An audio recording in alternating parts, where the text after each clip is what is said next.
Hello everyone. तो आज जो है हम क्लास 11 के एक्सरसाइज 2.3 के जो कि उदाहरण है किस नंबर के क्वेश्चन को सॉल्व करेंगे। ठीक है, तो क्वेश्चन दिया हुआ है जो कि आप देख सकते हो, ये आपका जो है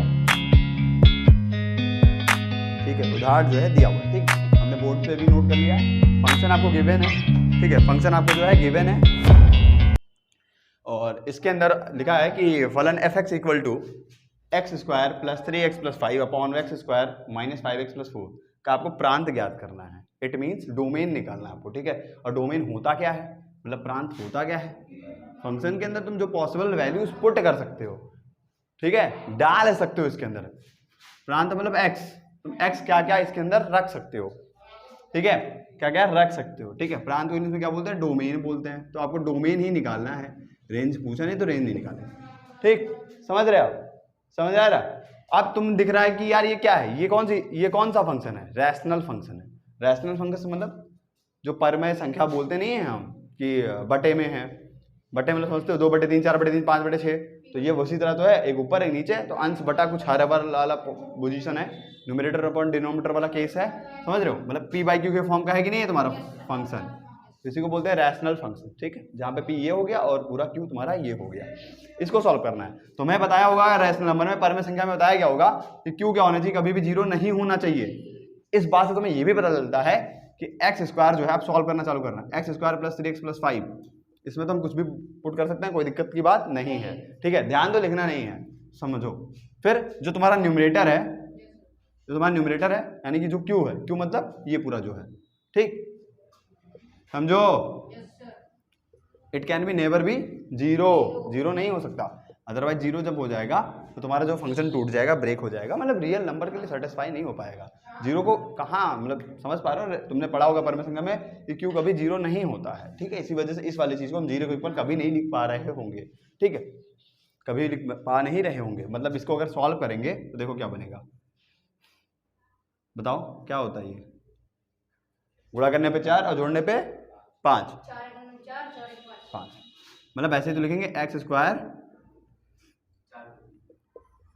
है, ऐसे तो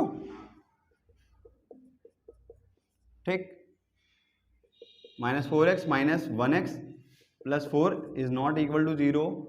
ठीक है, इसमें कॉमन ले लेंगे x इंटू एक्स माइनस 4, फिर यहाँ पे क्या कॉमन लेंगे, फिर माइनस ही कॉमन लेना चाहिए, है माइनस ही कॉमन लेंगे ना, तो फिर क्या बन जाएगा, -1 कॉमन ले लो, -1 कॉमन लेंगे तो x माइनस 4। ठीक है, इस तरह से x माइनस 4। ठीक है, ध्यान से सुनो, पहले सुनो, समझ रहे हो। तो तुम्हें इस बात से ये समझ में आ रहा है, इस बात से तुम्हें ये समझ में आ रहा है कि जो 4 और जो 1 होगा ना, वो तुम x नहीं ले पा रहे होगे। इससे ही तो समझ में आया कि एक बार x माइनस 4 इक्वल टू 0 नहीं होगा और एक बार x माइनस 1 इक्वल टू 0 नहीं होगा। अरे जब 0 था तब 0 रखते थे और जब 0 नहीं होगा तब 0 नहीं होगा। इससे क्या समझना कि x ना तो 4 हो पाएगा और ना तो 1 हो पाएगा गधे। ठीक, तो ये तुम नहीं ले पाओगे। 4 से बड़ा 1 से छोटा है सब देख लेंगे, लेकिन 4 और 1 तो नहीं होने वाला, 4 और 1 तो नहीं होने वाला। ठीक, अब ऊपर वाला का क्या केस है, ऊपर वाले का क्या केस है, ऊपर वाले उसको सॉल्व कर लेते हैं। तो x square plus 3x plus 5। अच्छा यार, इसको डायरेक्ट कैसे सॉल्व करेंगे, डायरेक्ट भी हो सकता है, डायरेक्ट भी हो सकता है, डायरेक्ट भी हो सकता है। ठीक है, डायरेक्ट भी हो सकता है। गुणा करने में कितना चाहिए, 5 चाहिए, बताओ कौन सा नंबर होगा।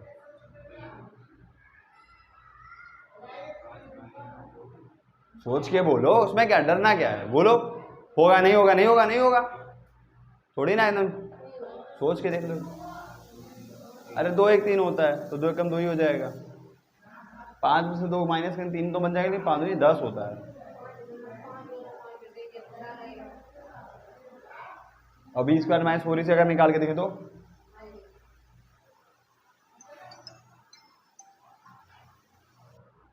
ठीक है, बी स्क्वायर माइनस 4 से निकाल लेंगे अगर,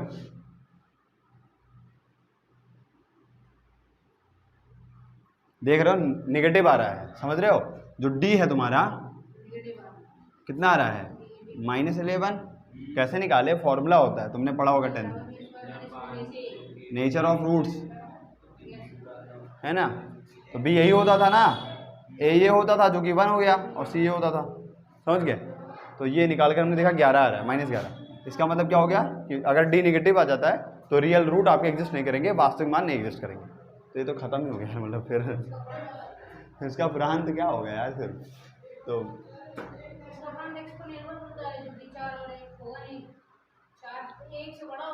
देखो ये ऊपर वाला तो साफ, ऊपर वाला हम, क्योंकि हम अभी यहाँ पे कुछ लिखा हुआ का तो है नहीं, या तो कॉम्प्लेक्स नंबर की बात करें, बट अभी हम ऐसे नहीं चल सकते ना, रियल नंबर की बात कर रहे होंगे, ठीक है। तो कॉम्प्लेक्स नंबर लेके चलो, 4 1 नहीं हो सकता, मतलब अब समझ में आ गया। 4 और 1 को छोड़ करके सारे डाल दो, खत्म। 4 और 1 को छोड़ करके सर डाल दो। ये फंक्शन तो कुछ बेकार ही है, मतलब इसके अंदर से निगेटिव आ रहे हैं रूट्स, मतलब डी तो निगेटिव आ रहा है, देखो आंसर्स कितने आ रहे हैं देखिए।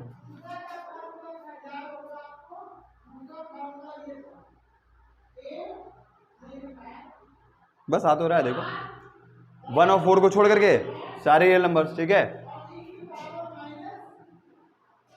R -1, खत्म, वही तो मैं बोला था। 4 ही 1 तो मैंने कहा कि 4 और 1 को छोड़ के सब आ जाएंगे। डी वैल्यू आ रही है, निगेटिव आ रही है, और नेगेटिव का मतलब ये होता है कि मूल काल्पनिक होंगे, रूट्स होंगे काल्पनिक होंगे, तो उसको हम लेके नहीं चलेंगे क्योंकि हम रियल रूट की यहाँ पे बात कर रहे हैं, ठीक। अब इस वाले जो नीचे वाले आए थे तो उसके अंदर तो सारे वैल्यू डाल सकते हो, लेकिन अब चूंकि ये होता है कि जो भी रैशनल फंक्शन होता है उसके नीचे वाला जो आपका जो है बी है, क्वाड्रेटिक फंक्शन बोल लो, फंक्शन क्वाड्रेटिक इक्वेशन बोल लो, ठीक। तो उसके इसमें वो 0 नहीं होना चाहिए, क्योंकि डिनोमिनेटर वाला कभी भी 0 नहीं हो सकता, ध्यान में रखना कि डिनोमिनेटर कभी 0 नहीं होगा। वही भी ऐसे बटे वाला लिखा है ना, तो नीचे वाला तो कभी 0 नहीं होगा, और उससे जो तुम वैल्यूज निकालोगे यानी कि वो 0 के बराबर नहीं हो रहे होंगे। क्यों? क्योंकि अगर 4 डाल दोगे ना तो देखो क्या खेल होगा, 4 चौका कह रहे हैं, 4 का स्क्वायर 16 और 5 4 जा 20, तो 16 -20 और +4 कितना हो जाएगा बताओ। अरे 16 4 20, 20 में से 20 गया 0, और ये 0 बन गया, और ये 0 बन गया तो फिर तो हो गया अनर्थ, खत्म, फिर खेल ही खत्म। मतलब कोई भी संख्या को तुम 0 में तोड़ रहे हो, बेवकूफ़ी कर रहे हो और कुछ नहीं कर रहे हो, 60 लगवा लो गोरखपुर में जाके, बस और कुछ नहीं समझे कि नहीं समझे। नीचे 0 नहीं हो सकता, अब नीचे जिस पे वो 0 होगा तो उसको हम क्या कर देंगे, हटा दे रहे होंगे। मतलब समझ में आया, काम खत्म यार करो। प्रांत जो आ जाएगा इसका सेट के फॉर्म में क्यों लिखे, क्योंकि सिर्फ 1 और 4 लेना है। अगर 1 से 4 तक के सारे वैल्यूज हटाने होते तब इंटरवल फॉर्म में लिखते हो, ऐसे, समझ गए हीरो। तो 1 4 खाली हटाना था तो सेट फॉर्म में लिख दिया। सेट के अंदर एलिमेंट्स होते, ठीक है, और इंटरवल के अंदर रेंज ऑफ एलिमेंट्स होते हैं। आंसर ये हो गया भैया, ज़्यादा दिमाग मत लगा।